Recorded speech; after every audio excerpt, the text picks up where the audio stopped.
This powerful all these various powerful cognitions are for us to continuously live enlightenment, continuously live that space of enlightenment. So you can post whatever you saw, whatever Swamiji revealed through your third eye. So Bhagavan Krishna says in the Bhagavad Gita, Svalpamapyasya dharmasya trayate mahato bhayat. Even little bit, when we start to apply these powerful cognitions, when we start to live these powerful cognitions, we'll see thousands and millions of our problems will get solved so simply. All our great problems will simply be solved. All of these powerful cognitions hold such power. They all have that power to automatically remove us from all our problems and manifest our reality the way we want. So I see Anupama Menon said love and grass. Great. Anything else, ma? Anything else anyone saw? You can post it also. Anything else Swamiji revealed? Tell whatever Swamiji, anything Swamiji revealed to the third eye at that time, tell it. It's okay. It does not mean, oh, if you do not see it, I do not see it clearly. Just post anything you saw. Do not hold anything else inside. Hold everything, whatever Swamiji revealed to you. You know anything Swamiji revealed to me now, let it flow through me and post. Post it in the chat. I see another participant has put heaven full of stars, land with flowers, and Swamiji's head. Wow, super, ma. Anything else? Anyone else saw? Very beautiful. On the YouTube, anyone watching YouTube? Okay, Srinitya Guru Prasadini said a flower and grass and blue sky, yellow color. Wow, okay. I see, okay. So most of the participants have manifested this power. I'll be showing the picture now. The picture is a picture of a boat. We can see first, I see Anupama Menon said love and grass. This picture looks very nice, ma. So yes, ma, you have gotten correct completely. And another participant said heaven full of stars. You can see, ma, the sky, it looks like that, and land with flowers and Swamiji's head. Wow, super, ma. Very nice, ma. And then a flower and grass and blue sky. Yes, Srinitya Guru Prasadini said that. Blue sky, very much you can see it's a blue sky and yellow color. You can see actually in the middle right over there, Picture it's is not like visible. yellowish. Picture is not visible. Sorry, ma. I think the picture, you can see it in another ID over here. You'll be able to see it in the Zoom. If you just see all the other IDs also, you'll be able to see the picture. Blue sky, and you can see a yellow color sun, like a sunrise like that over there. So very clearly you can see all of us have manifested. So even little bit when you manifest, celebrate that, because the more and more you celebrate that, you're starting to empower that more and more. Hold that more and more. The more and more you hold that, that is what manifests more and more. So the more and more we hold the powerful cognitions, more and more hold celebration as our life, that happens more and more. Yes. So I thank all the participants for participating, and now I'll be giving one more picture, a very quick round. Just one more picture we'll be having, so you can close your eyes. One more picture, and then we'll move. Just 1 minute this round, and then we'll move to the next session. Close your eyes. Connect to Swamiji, Chanda Mahavakya, and I'm going to be projecting the picture now. Okay, I'm projecting the picture now. Just connect to Swamiji and request Swamiji to reveal anything and everything through your third eye. That's all. Nithyananda Paramashivoham Nithyananda Paramashivoham Nithyananda Paramashivoham Nithyananda Paramashivoham Nithyananda Paramashivoham Nithyananda Paramashivoham Nithyananda Paramashivoham Nithyananda Paramashivoham Okay, I request all the participants, now you can open your eyes now and post everything which Swamiji revealed through your third eye. See, sometimes actually it might come in many ways. Either you might hear something or any way it expresses in you. However it expresses in you, it is correct. Just post it in the chat. Do not try to block anything. Just allow Swamiji to flow through you. That's all. The more and more we experience, see, it's just Swamiji says, I just have to make sure you get one glimpse of that state. Once you get that one glimpse, that's enough. After that, you'll simply see you'll not be able to leave. You'll continuously be always in that state. It's just you have one time we have to glimpse that state. So the more and more, that's why we have so many times throughout the day we have power manifestation. Every day we're doing this power manifestation just for us to continuously be established in that state. So you can quickly post everything you saw and then I'll project the picture and okay, Anupama Menon said light, blue light, love, emotion or feeling. Very, very good, Mark. And anyone else can post anything else you saw. See, do not, even if what you're seeing is not completely right, understand Swamiji is flowing through you. It is Swamiji manifesting. So even if it's not completely correct, it is Swamiji manifesting. So we have experienced that state. That's more than enough. That is the more important point. The manifestation is just for us to verify that you have gone to that state. We have made that as our cognition. That's all. Srinitya Guru Prasadini said, saw night sky with stars and ocean white color. Okay, super. And another participant said, sunset. Okay, so now we'll be seeing the picture. Wow. Okay, this was the picture that was projected for us to see, for all of us to see. I see light, blue, light, love, emotion or feeling. Yes, ma, it looks very like that emotion that which it makes. It is very nice, ma. So very much you have manifested. Just celebrate you have manifested. And then Srinitya Guru Prasad saw night sky with stars and ocean color, white color. Yes, you can see lots of like the white color behind also. How much has manifested? Celebrate you have manifested. And sunset, that's exactly, ma. You can exactly see the sunset in the background. It's exactly correct. So just offer your gratitude to Swamiji you have manifested and enrich and share. Anything you saw the other day, enrich. Make sure you enrich everyone. Share your experience, what you manifested. You can take a picture and share your experience. Whatever you manifested. See, when we share, the more and more we share, the more and more we're empowering that to manifest more and more in us. So I request all the participants, please share. Make sure you enrich. Enriching is directly puts us back into that same space. So the more and more we enrich, we are manifesting that space. So I request all the participants to please make sure you post it. You can post it in your social media. You can share it with your friends on WhatsApp, on any other platform which you are using. You can share it. So with that now, I thank all the participants for participating and manifesting this power, for participating and connecting to Swamiji and manifesting this power. Thank all the participants. Now we'll be moving to the next session. As part of the next session now, we are going to learn the first part of the Ashtanga Yoga. Today, one of the first parts, we are going to learn one of the parts of the Ashtanga Yoga. We are going to now be learning about asana. What is the asana? What is the meaning of asana?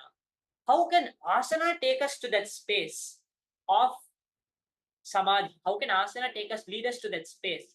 And how we can experience this in our lives? We're going to be learning about asana now. So come to that space of listening. Connect to Swamiji in that space as we enter into this session now. So first, as part of this, we're going to be understanding a bit about asana. What is asana? One of the most widely discussed topics in yoga today is, what does asana mean? Is it sitting a certain posture or is it movement? What is asana? Actually, the way how Swamiji explains asana, let us see in this session. How is Swamiji explaining asana? See, Swamiji defines asana as sthiram sukham asanam. Sthiram means completely comfortable. You're just completely comfortable sitting, not sitting, but in any posture you are. The posture to tune oneself with the cosmos. That's sthiram, just completely relaxed and comfortable. Then Sukham is being happy, being like being able to comfortably move around, being able to rest in that asana. Sthiram Sukham Asanam. That is the asanam. That is the posture which for you, which is asanam for you. The very asanam, the way you sit or the way you relax. So now let's be going into more of what is asana as defined by Swamiji himself. Asana is when the body is bending, stretching, and aligning itself to the cosmic geometry. See, I would like to give a very beautiful example. When it's aligning itself to the cosmic geometry, see, it's directly revealed by Swamiji himself. When Swamiji is explaining about this, see, what is it that we are saying the cosmic geometry? Now, you see, when we are traveling from one country to another country, you have various different plugs, right? Like various different plugs. You have like this plug or like this various plugs to connect to the electricity and to receive electricity to either it is to charge your computers, charge your phones, or to use the utilities and all of the various other stuff you have.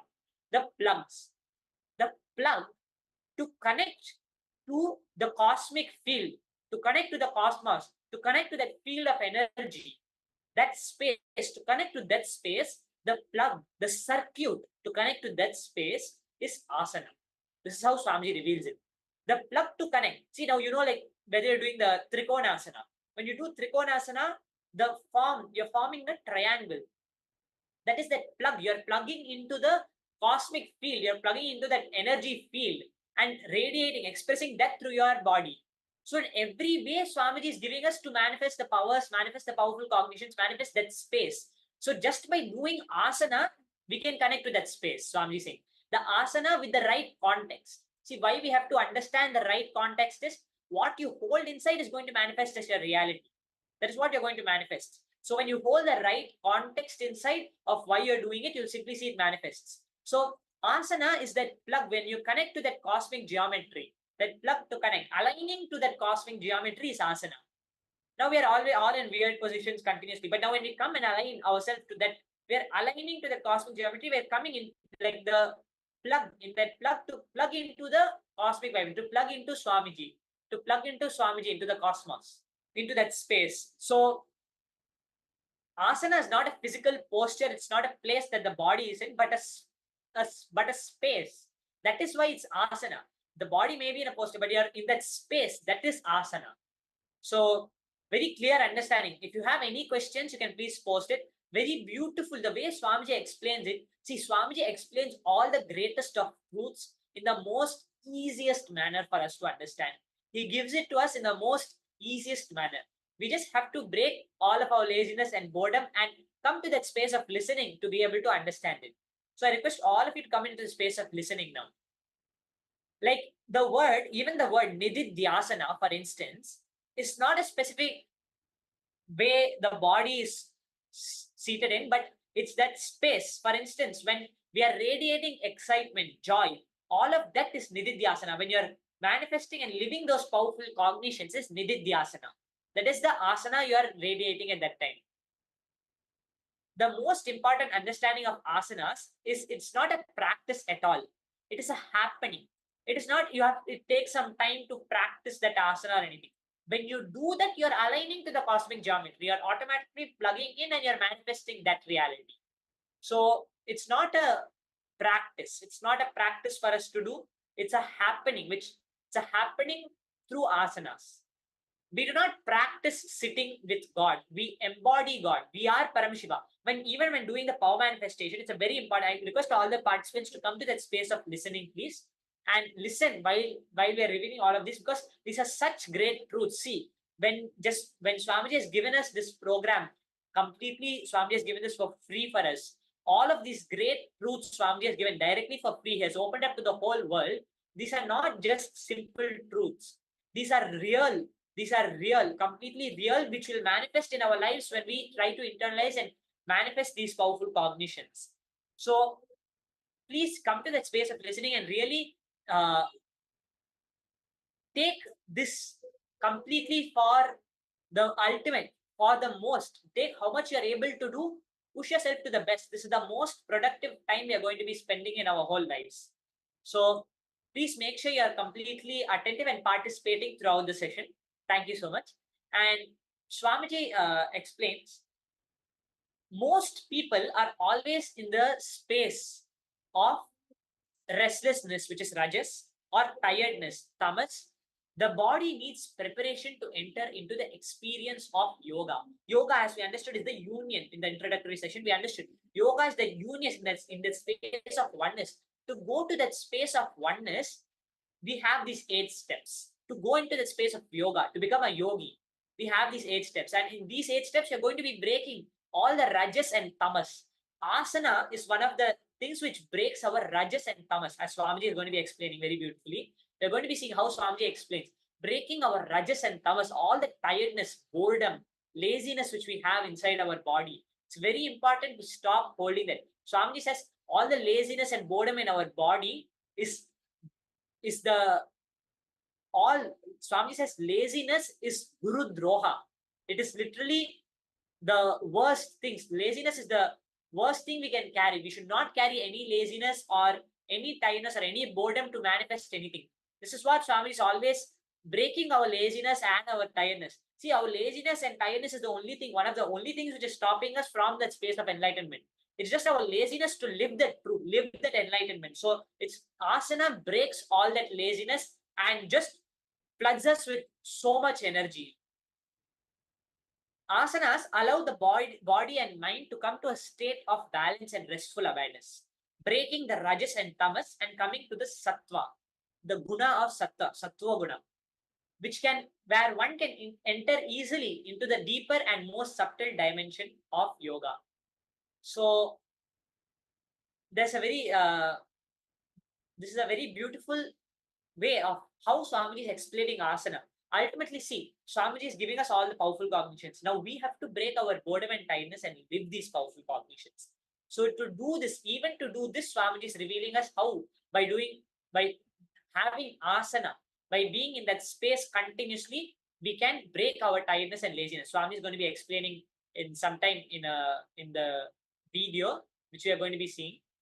I would like to just show some examples for asana from the various scriptures. We can see over here for asana. What is asana? We can see from the ancient scriptures. We see over here optimizing the digestive functions. The various asanas, what benefits they give, that is also being given. By connecting to that space, what benefits are they giving? Like for example, Matsyendra asana, which is from the Hatha Tattva Kaumudi, chapter 7.8, chapter 7 and verse 8, optimizing the digestive functions. It helps optimize the digestive functions. Then we have an asana, Mayurasana, for regulating fever and imbalances caused due to the humors. Mayurasana, it's also from Hatha Tattva Kaumudi, which is chapter 7, verse 10. And then we have Shavasana, removing fatigue and giving mental stability. It's also from the Hatha Tattva Kaumudi, chapter 7, verse 11. Then we have Virasana, enhancing enthusiasm and stamina. It's also from the Hatha Tattva Kaumudi, chapter 7 and verse 19. And then we have Siddhasana. It's very beautiful. Siddhasana is just asana. You're sitting like in a sort of a position like Padmasana, but without your legs folded completely. It's just simply sitting like that. It is giving us the ultimate ensuring success to a yogi. That is Siddhasana. See, so it's the asana is not just it's not just your body going through it, but it's directly changing our state, the way we exist itself. That is why we are connecting to that space, the plug to connect to that space. So all these asanas have been empowered like that, and very beautiful way, very practical way how we can go to that space. Actually, if you see itself, if you sit in any of these asanas, you will soon start to see that you automatically start to forget, you start to disengage from the body and mind. You'll automatically start to see after some time, you automatically disengage from the body and mind. If you even try to sit, like if you sit in some asana like Padmasana or anything, once your body settles in that asana and becomes sthiram, sukham and asanam, when that happens at the time you start to see, you even forget your body, the way you are existing as this body itself. And you start to go into that higher way of existence in the space of yoga, in that space of samadhi. So now we are going to be understanding very beautifully Swami is going to be explaining very beautifully how we have to break the laziness in ourselves. Asana, how we can break our laziness in ourselves. See, asana is the most easiest and best way to remove all our engrams, which is our incompletions, the patterns which we are holding. Swami is going to be explaining in just a few moments. I would like all the participants to come to the space of listening as I explain what Swami is going to be uh, giving us as a initiation in this part. Just by giving these powerful cognitions, what are these powerful cognitions Swami is going to be revealing? See, this is one of the most easiest ways. See, even if we feel living all the other powerful cognitions, all of that is hard. Swami is giving us the most easiest way, which is doing these asanas. How we can connect to that highest energy. Asanas is completely being unclutched inside, internally completely being unclutched and continuously having body movement. Your body may be moving continuously, but internally you're completely unclutched. You're meditating on the cosmos. You're continuously meditating on infinity. What is infinity? Completely meditating on that and visualizing the whole cosmos, experiencing the whole cosmos internally and continuously doing external work. In this video, Swami is going to be explaining a very beautiful way how we can do this by doing seva. See, what is seva? First of all, we have to understand when we are doing the work and we are not expecting a result. How Swami explains, at least we should do 6 hours of seva during the day, Swami is saying. When we do the seva, we automatically are taken to the highest space. We are automatically taken to that space, the space dimension itself we are taken to, because we are doing the work not expecting a result. Seva is doing the work not expecting a result, means not doing the work for some profit. So actually, it's a very beautiful story I would like to put. Once a monk, he was going around begging food in the streets, and one person told him, "You are simply begging for food. Do not simply beg. Come and do some work. Do the work. I'll give you food." So the monk said, "Okay, I'll help you do the work." And he, through the whole day, he sat and did the work on the fields for that person. He helped that person do the work on the fields. And at the end of the day, the person said, "Wow, you've done so much good work. Thank you so much for helping me. You can take some food." The monk said, "No, we do not accept food or we do not accept anything from the place where we do the work." You see, not expecting results in the place where we're doing the work. Even Bhagavan Shri Krishna reveals this in the Bhagavad Gita. Yoga, when you're not doing results continuously for getting karma, for getting benefits from it. So, Swami is saying something which is not directly, indirectly profiting you doing that work. Some or the other day, whether when we are doing work for KAILASA, we are exactly doing that. We are directly doing seva to Paramashivoham, which will give us the ultimate. So, the more and more how we can go directly to that space is in by doing seva, because we are not continuously expecting something, then we are not forming everything as matter. Because continuously when we are expecting, when you are doing your work in wherever you do your work, in whatever profession you are, when you're doing your work, you're continuously expecting, okay, I want money, I want this out of my work. You're continuously expecting. When you drop that expectation and do work, which is seva, that is asana. That is what Swami is revealing as asana. That is the space where we're going of yoga, asana. So now let us understand directly from Swamiji himself, revealing about this beautiful space. Come to that space of listening. Hold all these powerful cognitions inside, and start contemplating on it. Question these powerful cognitions. Any questions you have, any clarifications you want, any doubts you have, please feel free to post in the chat, and I'll be happy to answer. So now I'll be playing the video where Swami is going to be explaining about asana. Very beautiful. Swami says it's a very subtle concept. So bring your space, bring yourself to the complete listening for us to be able to catch this concept and be able to understand.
hetu samadhipatya, what Patanjali calls samapadipatyibyam. Samapadyibyam, the state of ultimate consciousness, aligning to awakening.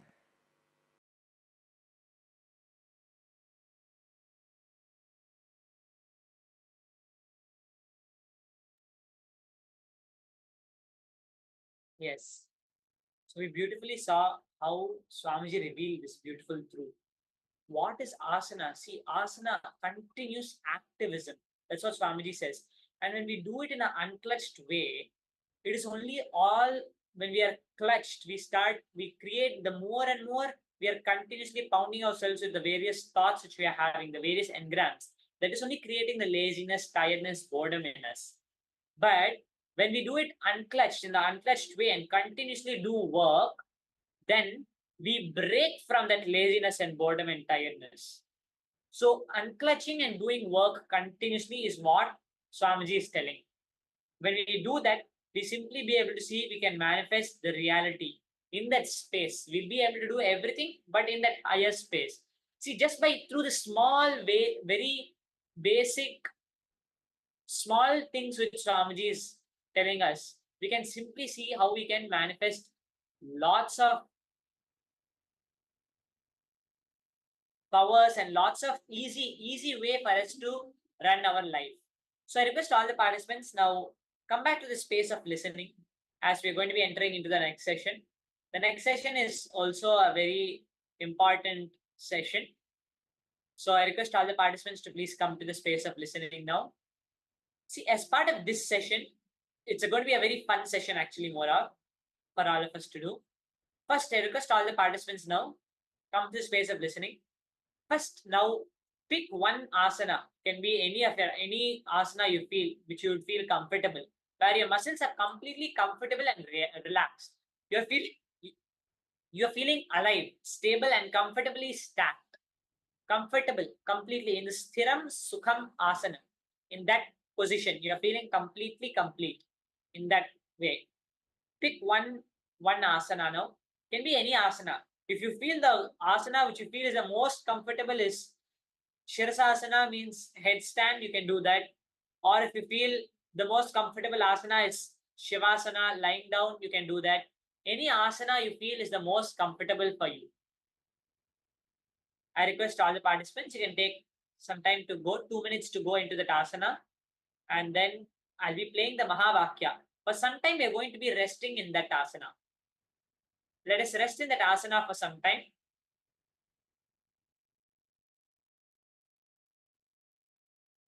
I request all the participants to now choose one asana. In any one asana where you're feeling comfortable.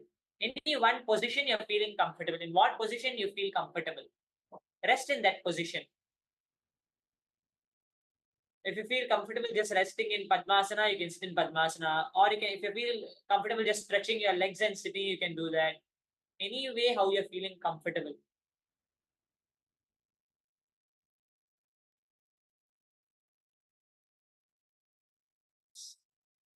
See, the participants are getting ready now. And now I'll be playing the Mahavakya for all of you. Just sit for some time in this asana and rest in this asana for some time as we chant the Mahavakya. Just very few minutes, rest in this asana and rest in the Mahavakya.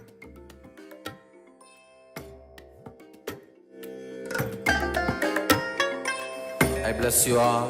Let you all open all your three eyes and manifest the powers of Mahasadashiva. Om Nithyananda Paramashivoham. Om Nithyananda Paramashivoham. Om Nithyananda Paramashivoham. Om Nithyananda Paramashivoham. Om